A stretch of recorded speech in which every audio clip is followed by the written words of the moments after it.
Hi സുഹൃത്തുക്കളെ, ഞാൻ പതിവ് പോലെ ജോലി കഴിഞ്ഞ് വെളിയിലിറങ്ങി. റോഡിൻ്റെ സൈഡിലുള്ള ചെടികളെയൊക്കെ വായി നോക്കി ഞാൻ അങ്ങനെ നടന്ന് ഒരു കൺസ്ട്രക്ഷനൊക്കെ നടക്കുന്ന ഒരു സ്ഥലത്തെത്തി. അവിടെ നമ്മുടെ പഴയ നൊസ്റ്റു പഠിപ്പിക്കുന്ന ഉരുള് കിടക്കുന്നത് കണ്ടു. അതിനെ കുറച്ച് നേരം നോക്കി നിന്നു. പണ്ട് ഞങ്ങളുടെ വീട്ടിലൊക്കെ ഉരുളുണ്ടായിരുന്നു. ഇപ്പം പല വീടുകളിലും ഇല്ല, നിങ്ങൾക്കറിയാമല്ലോ. ഇപ്പം പുതിയതായിട്ട് ഇപ്പോഴത്തെ കുട്ടികൾക്കൊന്നും ചിലപ്പോൾ അറിയണമെന്നില്ല. അതൊക്കെ ഒന്ന് കാണിക്കാമെന്ന് വിചാരിച്ച് അതിൻ്റെ ഒരു വീഡിയോ ഒക്കെ എടുത്തു. അതിനുശേഷം ഞാൻ ഒരു ഹോട്ടലിൽ പോയി ചായയും പഴംപൊരിയും ഓർഡർ ചെയ്തു. പഴംപൊരിയുടെ വയറ് വീർത്തിരിക്കുന്നു. പിന്നെ ഞാൻ പഴംപൊരിയും ചായയും കഴിച്ചു.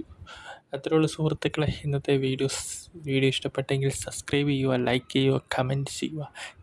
Thanks for watching friends.